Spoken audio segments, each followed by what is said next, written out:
When a dog's loyalty is pushed beyond its limits, it reveals secrets that could destroy empires now. Its owner must decide how far he'll go to protect a friend he barely knows.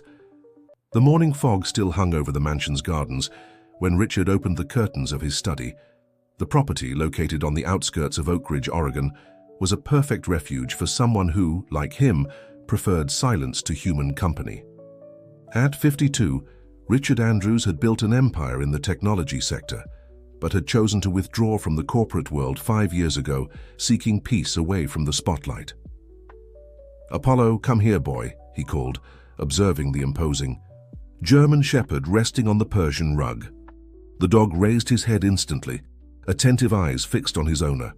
With a fluid and calculated movement, he rose and walked toward Richard, stopping precisely 2 steps away from him.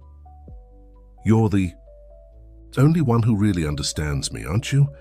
Richard murmured, stroking the animal's head. Their routine was predictable and comforting. Morning walks around the property, breakfast prepared by Mrs. Stella Davis, the housekeeper who came 3 times a week, and long hours of reading or working in the study, always with Apollo silently vigilant by his side.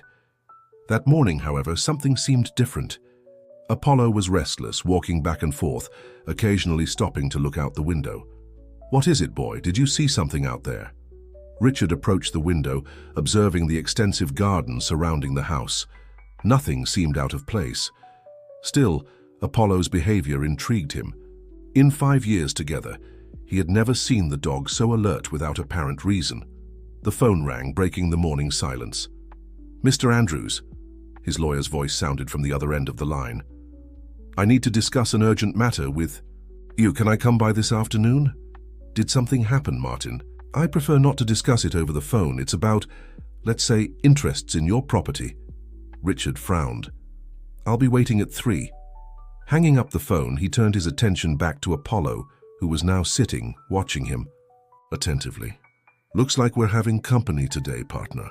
The afternoon arrived quickly, and with it Martin Sullivan, the lawyer who had been handling Richard's legal affairs for more than a decade. "Someone has been asking questions about you, Richard," Martin explained, after politely declining the coffee offered by Mrs. Davis. "And about Apollo." Richard stiffened. "What kind of questions?"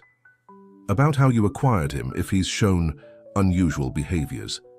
And who would be interested in that?" That's where things get strange. The person identified themselves as a representative of an animal protection NGO, but when we investigated, the organization doesn't exist.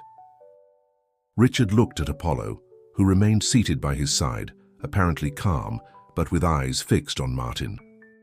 "That doesn't make sense. Apollo is just a dog." "An exceptionally well-trained dog," observed Martin, noticing how the animal maintained an almost military posture. "He came from a reputable breeder. Everything was documented." "Are you sure about that?" "Because the documents they showed me suggest otherwise." Something in Martin's expression made Richard uncomfortable. "What documents?" "Military records, Richard. According to these people, Apollo isn't just a pet. He was part of something called Project K9, a military training program." Richard felt a chill run down his spine. He looked at Apollo, trying to reconcile the image of his faithful companion with what Martin was suggesting. "That's absurd. Whoever is spreading these stories is clearly mistaken."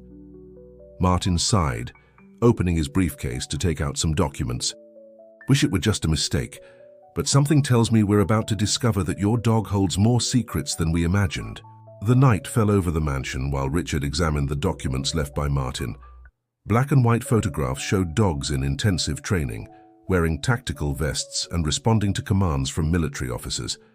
One of the photos caught his attention, a young German Shepherd with a particular mark on its left ear, identical to the one Apollo had. "It can't be," he murmured to himself, looking from the document to the dog lying near the fireplace. Apollo raised his head, his intelligent eyes meeting Richard's. There was something in that look that now seemed different, as if a curtain had been removed between them. Richard ran his hand over his face, exhausted. The documents mentioned a secret program called K9 Elite, dedicated to training dogs for special operations. Apollo, or Agent A7 as he was identified in the reports, was among the best specimens, specialized in explosives detection and high-security facility protection. The phone rang, startling him. "Richard Andrews?" asked an unfamiliar male voice. "Who's speaking?" "My name is Colonel Robert Mitchell. I believe we have a matter in common." Richard felt his heart speed up. And what matter would that be? "I prefer not to discuss it over the phone. Can we meet tomorrow? There's a cafe on the main avenue of Oak Ridge, the Mountain Brew. Noon." Before Richard could respond, the call ended. He looked at the phone in his hand, then at Apollo, who was now sitting. "Alert. What are you hiding, friend?" he whispered. The next morning, Richard drove to the town center, leaving Apollo at home for the first time in years. Something told him this wasn't a meeting to which he should bring his dog. The Mountain Brew was busy, but Richard quickly identified a middle-aged man with cropped gray hair, wearing an impeccably pressed button-down shirt. His deep, assessing eyes followed Richard from the moment he entered. "Mr. Andrews," the man greeted, extending his hand. "Colonel Robert Mitchell." "How did you know it was me?" Robert smiled slightly. "You match the profile exactly, successful, reserved, and with a recent interest in classified military matters." Richard sat down, uncomfortable with the precision of the description. "Let's get straight to the point, Colonel. What do you know about Apollo?" "A7 was one of the best dogs we ever trained. Exceptional intelligence, perfect obedience, and an instinct that defied explanation. He could detect threats even before any electronic equipment." "So it's true? Apollo is a military dog?" Robert took a sip of his coffee before answering. "Not just a military dog, Mr. Andrews. A7 was part of an experimental program. We were testing not only physical capabilities, but also cognitive limits." "What kind of experiments?" Robert hesitated. "The program went beyond conventional training. We developed methods to enhance canine intelligence, create neural connections. That would allow almost human comprehension." Richard felt a shiver. "That sounds like science fiction." "I believe you've already noticed that Apollo is not an ordinary dog. He understands complex situations, evaluates threats, makes independent decisions. This isn't standard training, Mr. Andrews." A waitress approached to refill their cups, and Robert waited until she walked away to continue. "The question is, how did A7 end up with you?" It was Richard's turn to hesitate. "I adopted him from a shelter 5 years ago. Official documents, everything regularized." Robert gave a dry laugh. "Documents can be forged, especially when they involve classified projects. A7 disappeared during an operation in Miami. The team responsible reported that he had been lost during a confrontation." "And you don't believe that?" "I know that's not what happened. A7 wouldn't be lost so easily. He was removed from the program by someone with the authority to do so." Robert's eyes fixed on Richard's. "And now, that same person is looking to recover him. I need to know who contacted you about Apollo." Richard realized there was more to this story than a simple missing dog. "Why now? After 5 years?" Robert leaned forward, lowering his voice. "Because A7 isn't just a trained dog, he's a witness. And what he witnessed during that operation in Miami is something certain people would do anything to keep secret." Richard returned home with his mind full of questions. Colonel Robert's revelations had turned his world upside down. Apollo, his faithful companion, carried secrets he had never imagined. As he parked his car at the entrance to the mansion, he noticed something strange. The front door was ajar, and Mrs. Davis wasn't supposed to be there that day. An unsettling silence hung over the property. "Apollo," he called, cautiously entering the house. There was no response. Usually the dog would come running at the sound of his voice. Richard felt a knot in his stomach as he advanced down the main corridor, his steps echoing on the wooden floor. The living room was in complete chaos, furniture overturned, paintings torn from the walls, and the safe behind his grandfather's portrait completely open and empty. "Apollo!" he shouted, now with desperation in his voice. A slight whimper came from the kitchen. Richard ran, finding Apollo sitting in the center of the room, completely motionless. Around him, 3 men lay on the floor, apparently unconscious. My God, what happened here? Apollo remained static, only his eyes moving to meet Richard's. There was something different in that gaze, not that of a pet, but of a soldier who had just completed a mission. Richard cautiously approached the fallen men. They were alive, breathing regularly but completely immobile. There were no signs of serious injuries, just some marks that looked like precisely positioned bites on specific points of their bodies. "You did this?" he asked Apollo, still incredulous. The dog finally moved, walking over to Richard and sitting by his side as if nothing extraordinary had happened. Richard called the police, reporting the break-in, but omitting details about how the intruders had been neutralized. While waiting, he examined the scene more carefully. The men were dressed like professionals, dark clothes, gloves, advanced communication equipment. They weren't simple, opportunistic thieves. They came for something specific, he murmured to himself. When the police arrived, Richard observed how Apollo instantly changed his behavior, becoming the docile and friendly dog everyone knew. It was a surprising and disturbing transformation. "Do you have any idea what they wanted?" asked Detective Sanders after the intruders were taken to the police station. "They took money, some family jewelry. And how did these men end up in this state?" Richard hesitated. "My security system. Paralyzing gas, automatically activated in case of invasion." The detective looked at him with skepticism, but didn't question the explanation. "Strange that they were only found in the kitchen, don't you think? Maybe they were looking for an alternative exit when the system was activated." Sanders made some notes in his notebook. "We'll need a formal statement tomorrow, and we'll check this security system." After the police left, Richard locked all the doors and turned his attention to Apollo.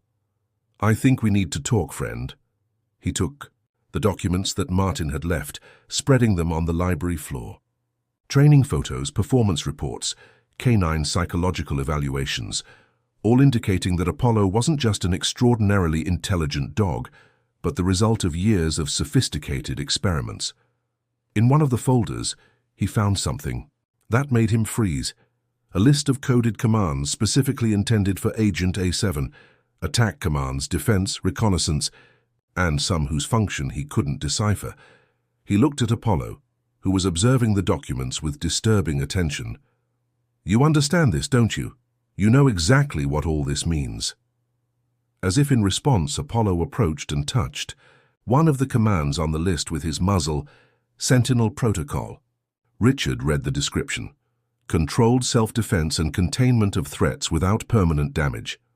"Is that what you did today? Followed the Sentinel Protocol?" The phone rang, interrupting the moment. It was Colonel Robert. "They've already been to you, haven't they?" he asked without preamble. "How do you know that?" "Because I know who sent them.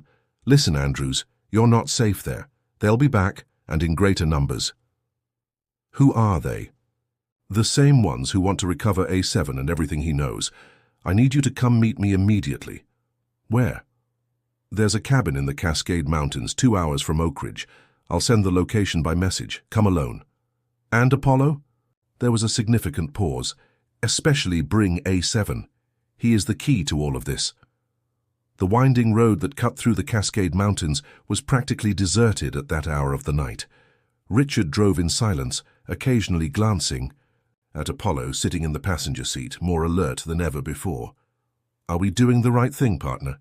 he asked, more to himself than to the dog. The coordinates sent by Robert led to a secondary trail, almost invisible among the dense vegetation.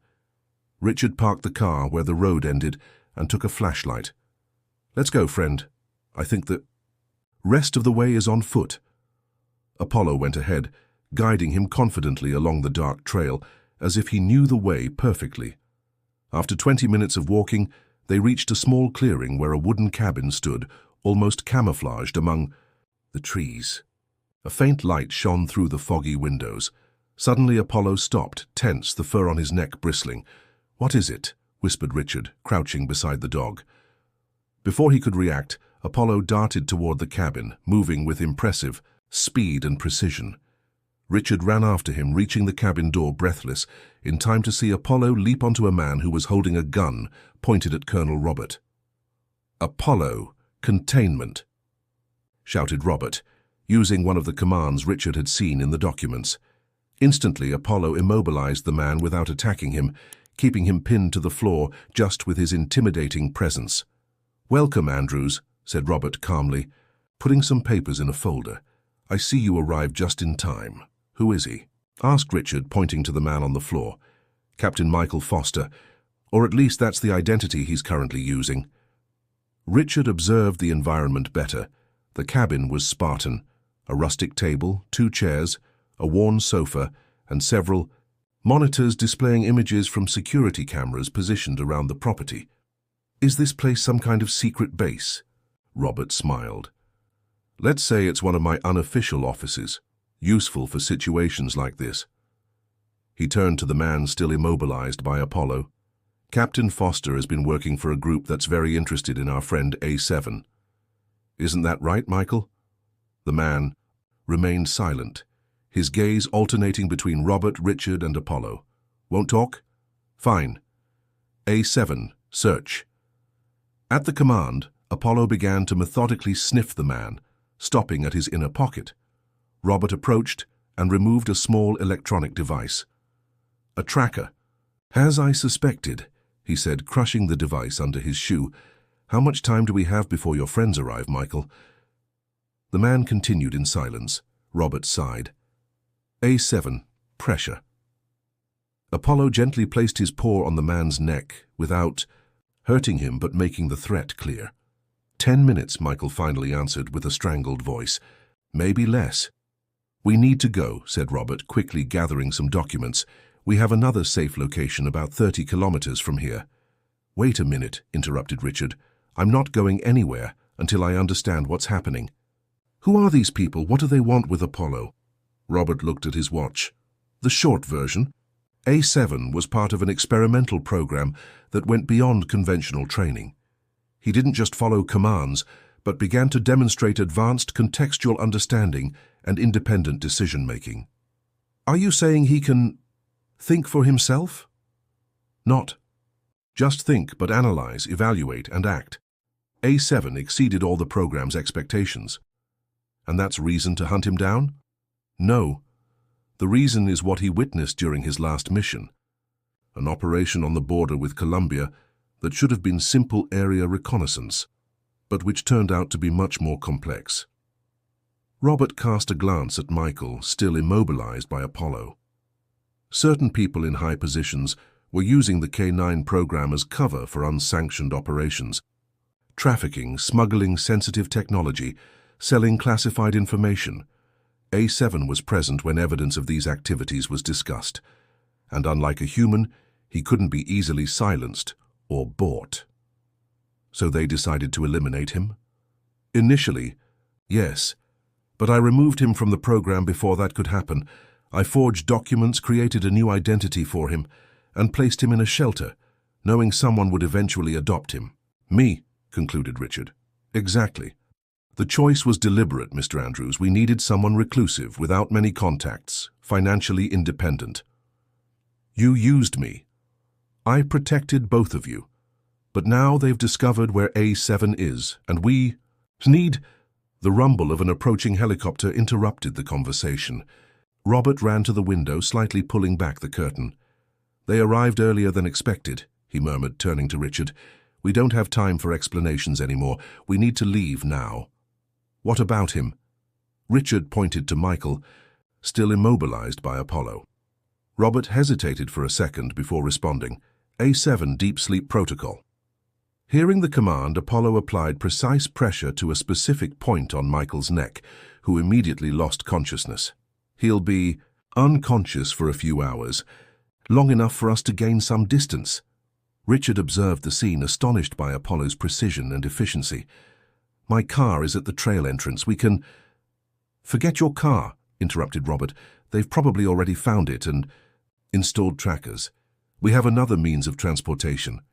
He led them to the back of the cabin, where a camouflaged door gave access to a small tunnel illuminated by emergency lights. After about 100 meters, They reached an underground garage where a military jeep awaited them. "You really prepared?" "For everything, didn't you?" commented Richard, impressed. "When you spend 30 years in military intelligence, you learn never to rely on simple plans." Robert opened the jeep's door, and Apollo jumped into the back seat without hesitation. Richard took the passenger seat while Robert got behind the wheel. "This tunnel will lead us to an exit 3 kilometers to the north. From there, we'll head to a secure base near Riverdale."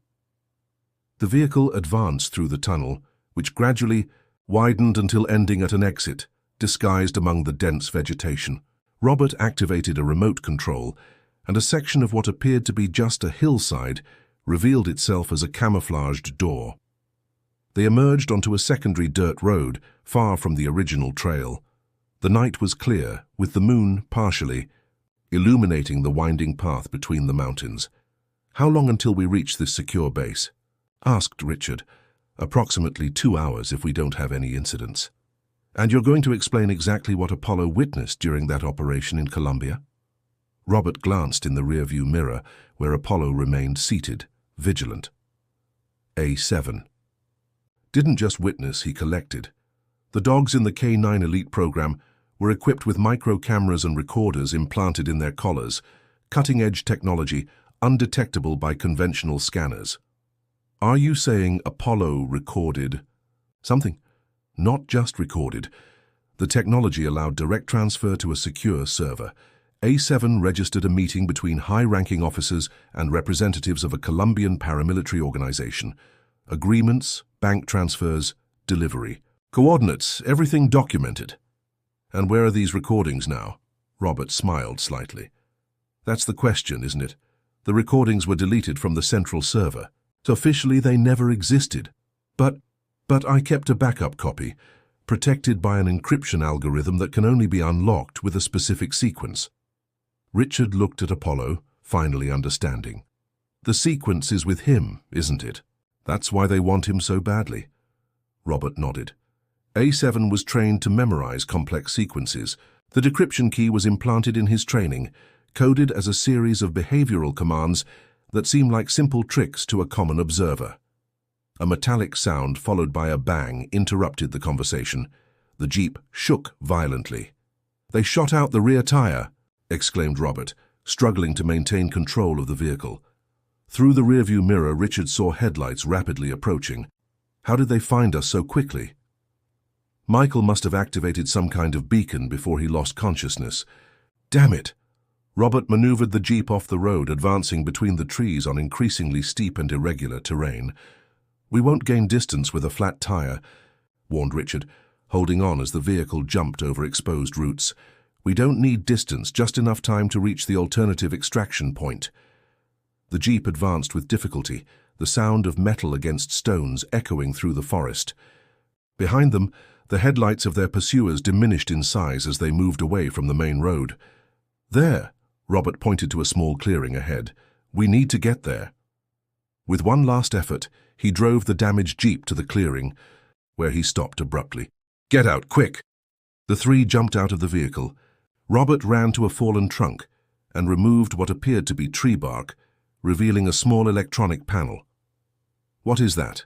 asked Richard. "Our ticket out of here." He typed a sequence into the panel, and a muffled engine noise began to intensify. "Get. Ready. We have exactly 40 seconds before they reach us."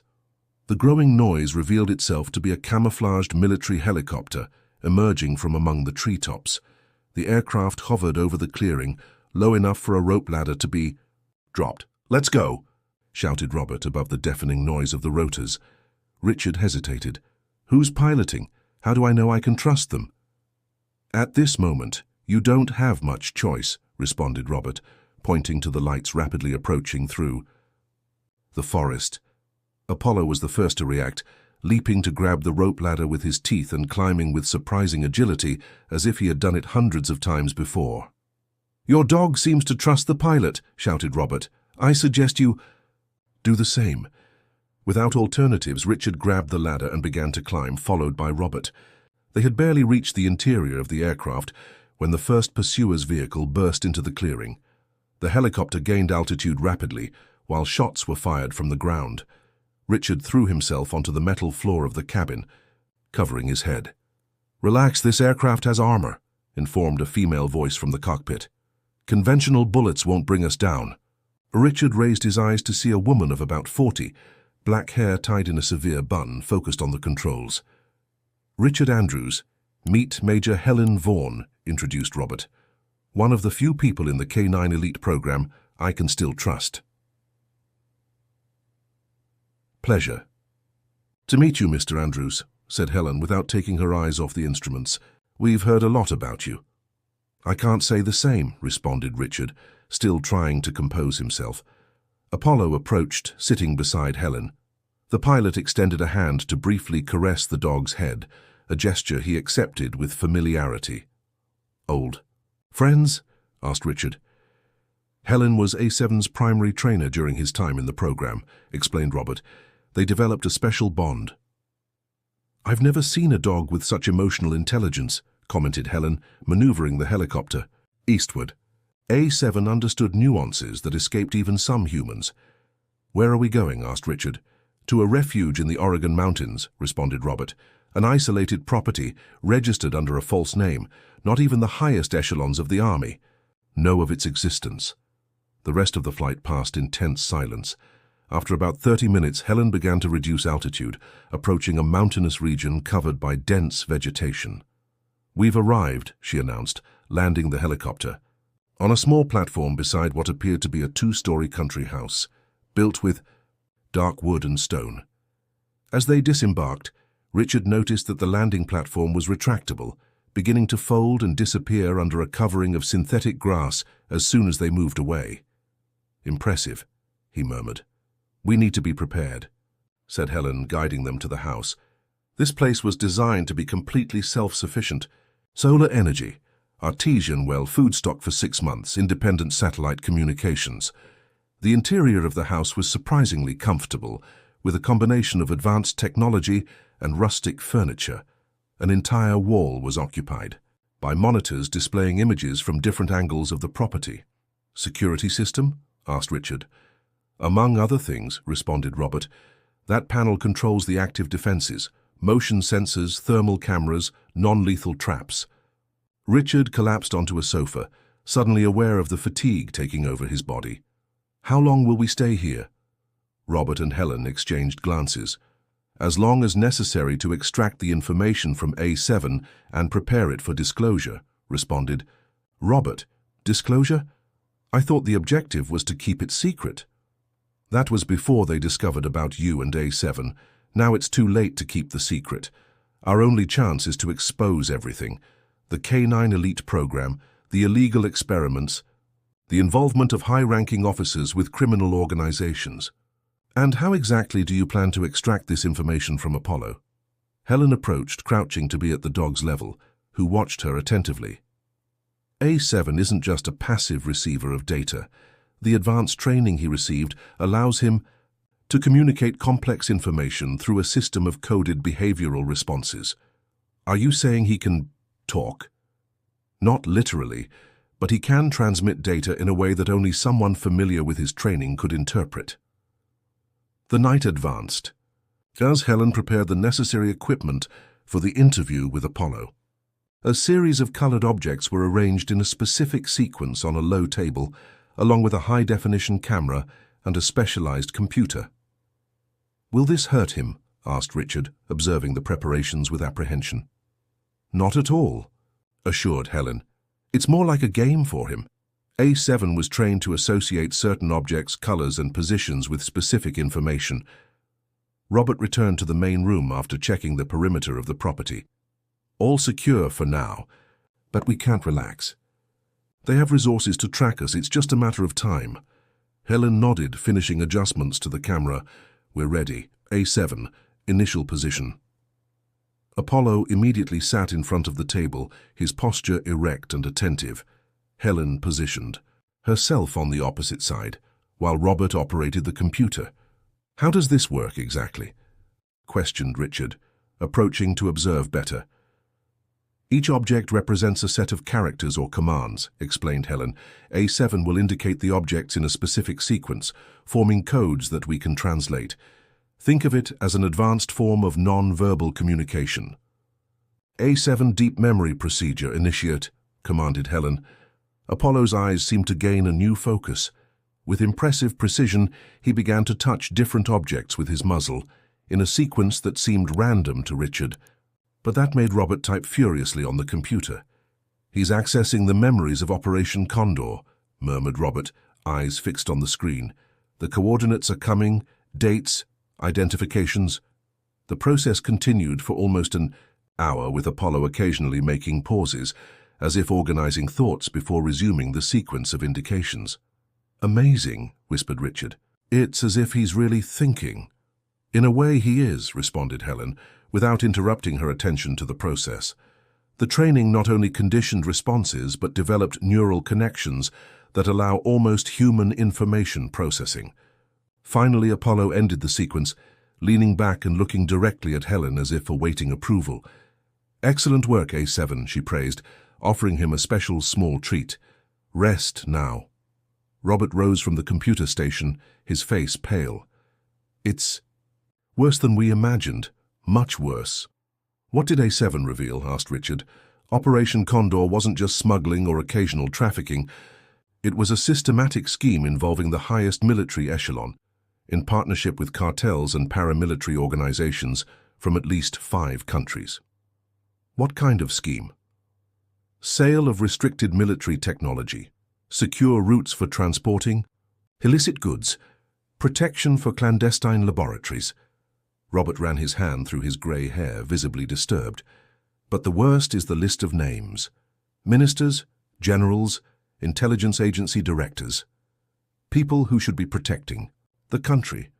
Helen approached the computer, analyzing the decoded data. "There's more coordinates of secret installations, dates of future deliveries, offshore bank accounts. A7 captured much more than we imagined." "How did a dog get all this?" questioned Richard, still incredulous. "A7 wasn't just present during the meetings," explained Robert. "He was specifically positioned to capture data. The K9 Elite program was perfect as cover. Who would suspect a dog lying quietly in the corner of the room?" Richard approached Apollo, who now rested calmly near the lit fireplace. "And during all these years with me, he carried this information?" "Yes and no," responded Helen. "The information was coded in behavioral patterns, not as conscious memories. A7 didn't think about it daily. It was more like a secure file, accessible only through specific stimuli." Robert began to organize the data into a coherent presentation. "With this, we can expose the entire operation. Names, dates, locations, evidence enough to bring down dozens of corrupt officers. And here comes the complicated part," added Helen. "How to disclose this information without being silenced first." A discreet alarm sounded, making all 3 jump. Robert ran to the security panel. Perimeter sensor triggered, east sector, 2 kilometers away. "Already?" Helen seemed surprised. "How did they find us so quickly?" Robert checked the external cameras, zooming in on an infrared image. 3 vehicles approaching by the secondary road. They appear to be tactical teams. "How much time do we have?" asked Richard. 30 minutes, maybe less, depending on how well they know the terrain. Helen quickly began transferring the data to portable devices. "We need an escape plan." "No," interrupted Robert, surprising both. "We need to divide and conquer." "What do you mean?" "They expect us to be all together. If we separate, we increase the chances of at least one of us managing to get the data to the public." Helen hesitated, clearly uncomfortable with the idea. "I don't like this, Robert. Separated, we're more vulnerable." "Together, we're a single target," he counter-argued. "Richard and A7 will head north, using the trail along the slope. You'll go south with a copy of the data. I'll stay here to delay them." "I won't leave. You behind," protested Helen. "This isn't a suggestion, Major. It's a direct order." The look between them revealed an untold story, a deeper connection that transcended the professional relationship.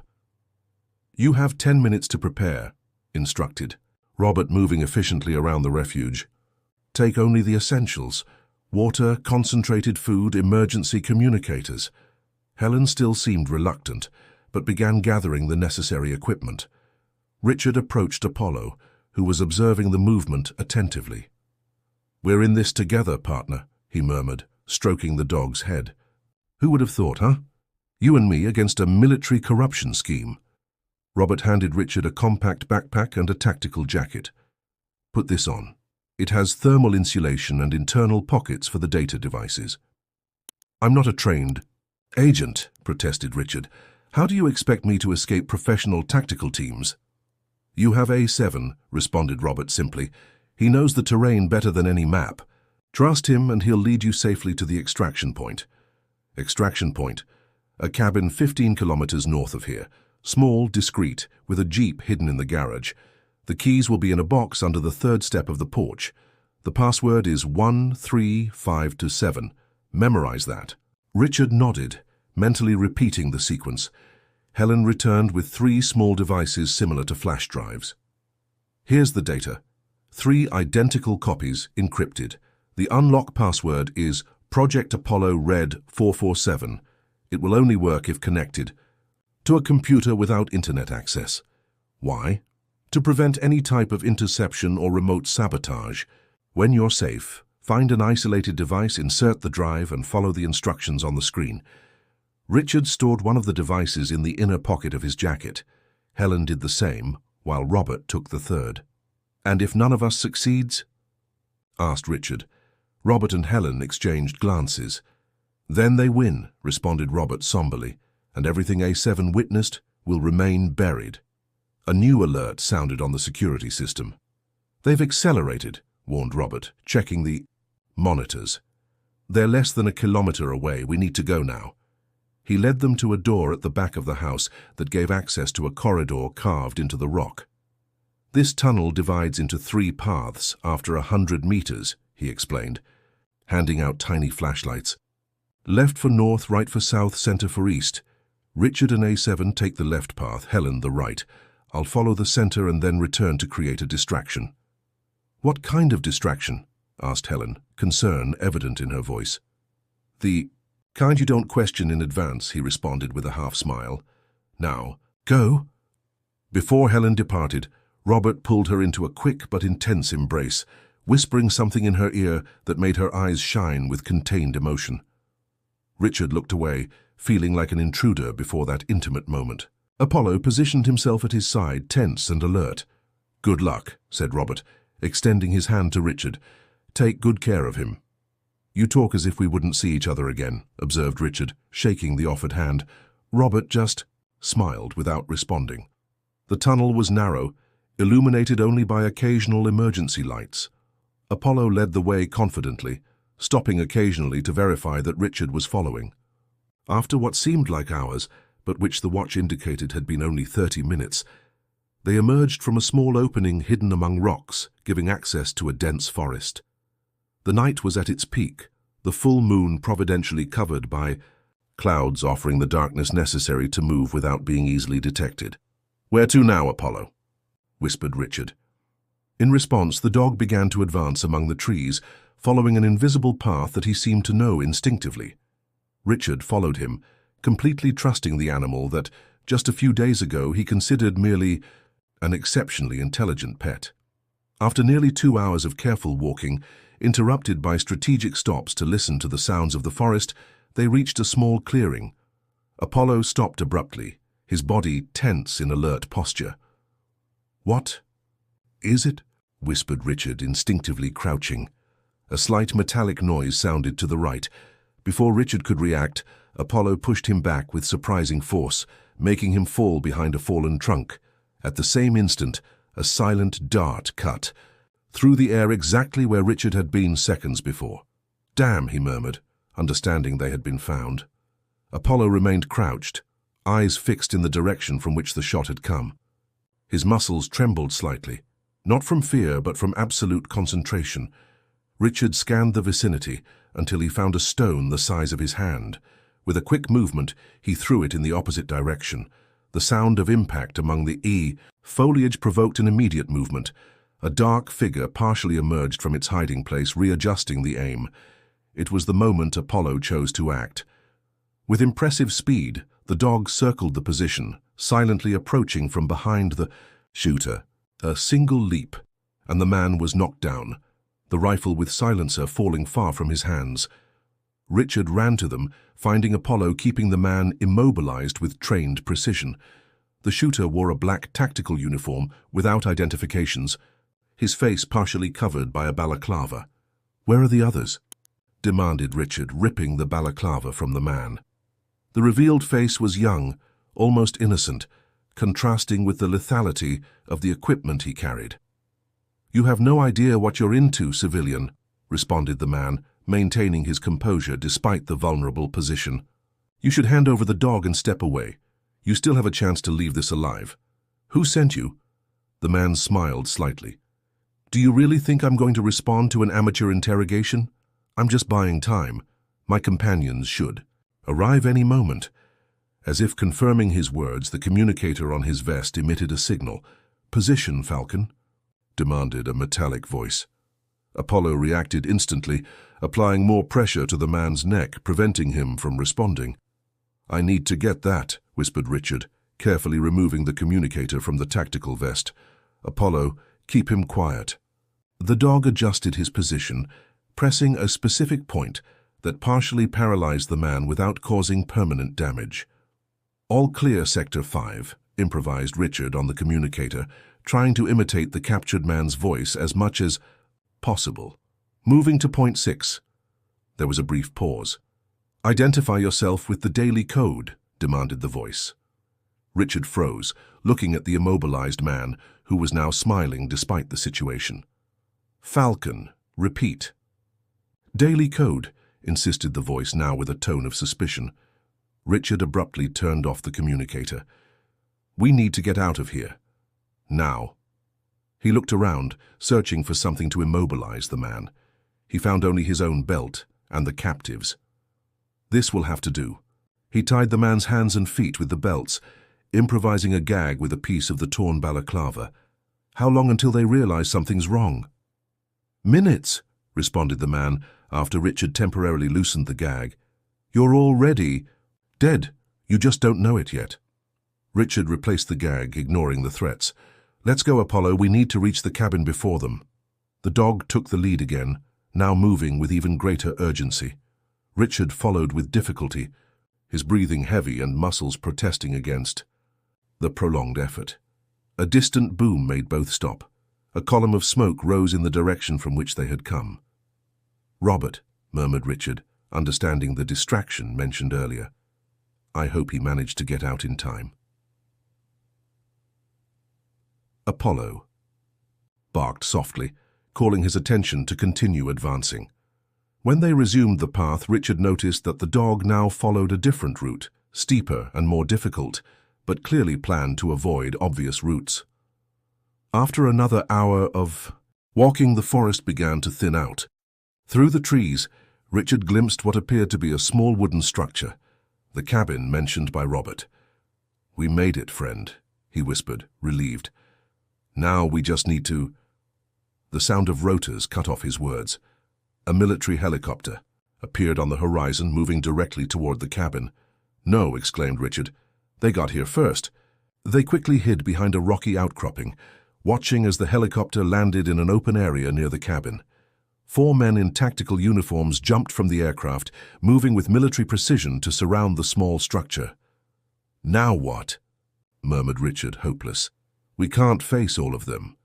Apollo, however, seemed to have other plans. The dog silently moved away, circling the position until finding a better angle to observe the situation. Richard followed him cautiously, staying low to avoid detection. When he reached the new observation point, he saw that Apollo was completely focused on the helicopter, now with the engine idling and only the pilot on board. "What are you—" began Richard, but interrupted himself upon understanding the dog's plan. "No, that's too crazy." Apollo looked at him with what Richard would swear was conscious determination. In that moment, he finally accepted that his companion wasn't just an extraordinarily trained dog, but a thinking entity with capacity for analysis and planning. "Are you sure about this?" he asked in a low voice. In response, Apollo positioned himself, muscles tensed for action.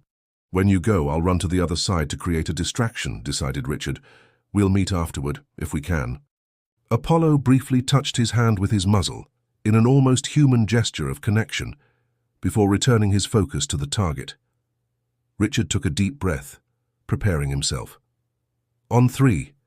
1, 2, 3. While Richard ran toward the opposite side of the cabin, shouting and waving his arms, Apollo shot like an arrow toward the helicopter. The tactical men immediately turned their attention to Richard, 2 of them advancing in his direction. Apollo, taking advantage of the distraction, reached the helicopter unnoticed. With a precise leap, he entered the cockpit, surprising the pilot, who barely had time to react before the dog executed a precise maneuver that left him unconscious without serious injuries. Richard managed to hide behind a woodpile, watching. In shock, as Apollo took position at the helicopter's controls. Impossible, he murmured, seeing the dog manipulate levers and buttons with his muzzle and paws in a deliberate and coordinated manner. The tactical men finally realized what was happening, turning toward the helicopter with weapons drawn. Too late. The rotors accelerated, and the aircraft lifted from the ground in an unstable but determined movement. Shots were fired, but the helicopter was already out of range, moving to the side of the cabin where Richard was hiding. Hovering a few meters from the ground, the side door opened as an invitation. Without thinking twice, Richard ran and jumped inside, almost losing his balance. He closed the door as the helicopter rapidly gained altitude. "You can pilot this?" he shouted toward the cockpit, incredulous. Apollo didn't respond, obviously, but his posture at the controls demonstrated a disturbingly precise knowledge of the aircraft's operation. Manipulating levers with his paws and using his muzzle to activate specific buttons, the dog managed to keep the helicopter in controlled flight. Chapter 10. The Truth Revealed. The helicopter flew over the Oregon mountains, heading north in an irregular but determined flight. Richard remained in the passenger compartment, divided between the fear of being in an aircraft piloted by a dog and amazement at the skill demonstrated by Apollo. "This shouldn't be possible," he murmured to himself, observing how the animal operated the controls with almost human precision. An unexpected movement made the helicopter sway, throwing Richard against the side wall. Regaining his balance, he crawled to the cockpit, deciding it would be better to be close to his unlikely pilot. "Where are we going, partner?" he asked, buckling himself into the co-pilot's seat. In response, Apollo slightly tilted his head toward the navigation panel. On the GPS, a destination was marked: Portland. "Portland, what's there?" At that moment, the aircraft's radio crackled. "Delta 5. Respond. I repeat, Delta 5, confirm situation," demanded a military voice. Richard hesitated, then decided to risk it. "This is Richard Andrews. This helicopter was requisitioned as part of an emergency operation." There was a long silence before the response came. "Mr. Andrews, this is General Walters speaking. I must inform you that you are piloting a military aircraft without authorization, which constitutes a federal crime. I strongly recommend that you land immediately at the coordinates we are transmitting to your navigation system." Richard looked at Apollo, who maintained a firm posture at the controls, deliberately ignoring the new destination flashing on the panel. "I'm sorry, General, but I can't do that. I have information about Project K9 Elite and Operation Condor that needs to be revealed." "Don't do this, Andrews." The General's voice changed to an almost conciliatory tone. "You don't understand what you're getting into. We can negotiate. I guarantee your personal safety, your freedom. So I just need the dog." "The dog has a name, General. It's Apollo, and he's not an object to be negotiated." He turned off the radio, returning his attention to the navigation panel. Portland was getting closer. "What's in Portland, Apollo? Why are we going there?" The answer came unexpectedly. Apollo tilted his head toward the inner pocket of Richard's jacket, where the device with the data was stored. "The flash drive? Is there someone in Portland who can help with this?" The dog emitted a low whine, almost affirmative. After 30 more minutes of flight, the first outlines of Portland began to appear on the horizon. Apollo adjusted the route, heading for an area in the southwest of the city. "We can't just land a military helicopter in the middle of the city," warned Richard. "They'll intercept us before we even touch the ground." As if anticipating the concern, Apollo guided the aircraft to a more remote area, a complex that appeared to be an old experimental farm of the State University, currently abandoned. A large open field offered enough space for landing. The descent was tense, with Apollo demonstrating surprising skill for someone who, theoretically, should never be able to pilot. Once on the ground, Richard shut down the remaining systems according to the dog's indications. "We did it!" he exclaimed, still incredulous. "You're really extraordinary, you know that?" They quickly exited the aircraft, Apollo leading the way toward a small laboratory at the back of the property. The door was locked, but a side window presented an old and easily manipulable lock. Inside the laboratory, dust and abandonment contrasted with a specific piece of equipment that seemed strangely well preserved and modern.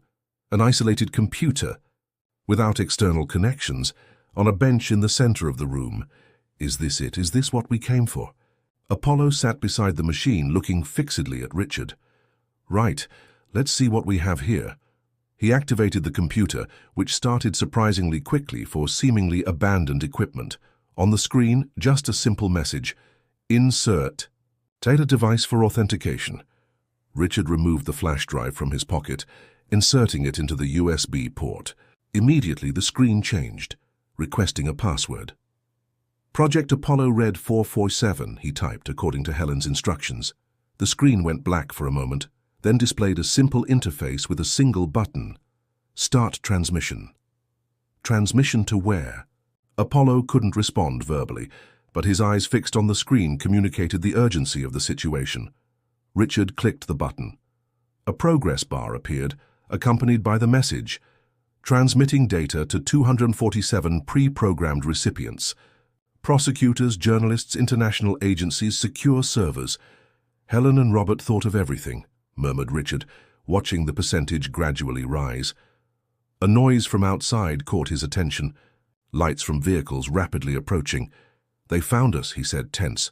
"The transmission needs to be completed." The progress bar showed 67% when the first impact on the laboratory door was heard. Apollo assumed a defensive position, placing himself between the door and the computer. "Mr. Andrews," called a voice from outside. "This is General Walters. You're surrounded. Hand over the device and the dog, and I guarantee your personal safety." "Just a little longer," murmured Richard, nervously looking at the progress bar. 82%. 83%. The door shook with another impact, the hinges beginning to give way. "This is your last chance, Andrews." The bar reached 97%, 98%, a final crash, and the door was knocked down. 4 armed men invaded the laboratory, followed by General Walters, a tall and imposing man with eyes cold as steel. "Step away from the computer," he ordered, drawing a pistol. Richard looked at the screen. 100%. Transmission complete. "It's over, General," he said with surprising calm. "The data about Operation Condor has just been sent to hundreds of recipients around the world: federal prosecutors, international journalists, human rights organizations." The general's face paled. "You have no idea what you've just done." "I know exactly what I did. I revealed the truth about a group of corrupt military officials who betrayed their country and their oath." The general stepped forward, gun still in hand. "You think it's that simple? That we're just corrupt military officials? What do you think will happen when this information comes to light? The institutional chaos, the distrust in the armed forces, the impact on international relations." "What will happen is justice," interrupted a familiar female voice. Helen entered through the broken door, followed by a team of federal police officers. At her side, to Richard's surprise, was Robert, with his right arm in an improvised sling. "General Walters," Helen announced formally, "you are detained by order of the Supreme Court under charges of treason, corruption, and association with criminal organizations." The general's men hesitated, not knowing how to react to the federal police officers who now outnumbered them. "This isn't over," murmured Walters, slowly lowering his weapon. "You have no idea of the forces you're dealing with." Robert approached, Richard and Apollo placing his good hand on the businessman's shoulder. "You did it. We did it." Richard looked at Apollo, who maintained a dignified posture even after all the tension. "It was him.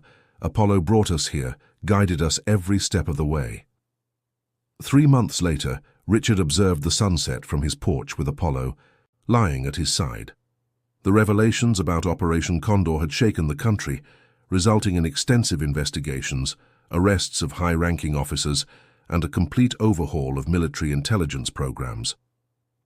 The K9 Elite project was officially terminated, with all remaining dogs being redirected to therapeutic assistance and rescue programs. Helen had been promoted and now supervised the transition, ensuring that no animal was mistreated or discarded. Robert, now officially a civilian consultant on security matters, regularly visited Richard's mansion, bringing news about the developments of the investigations and, not so secretly, spending time with Helen during her days off. "You know, Apollo," commented Richard, stroking the dog's head, "I never imagined my life could change so much because of a dog." Apollo raised his head, his intelligent eyes meeting Richard's. "But you're not just a dog, are you? You're much more than that." In response, Apollo rested his head on Richard's lap, in a gesture of trust and affection that transcended any military training. A car approached along the access road to the mansion. It was Helen, arriving for the weekly dinner that had become a tradition among the 3 survivors of that extraordinary adventure. "Let's go, partner. We have visitors."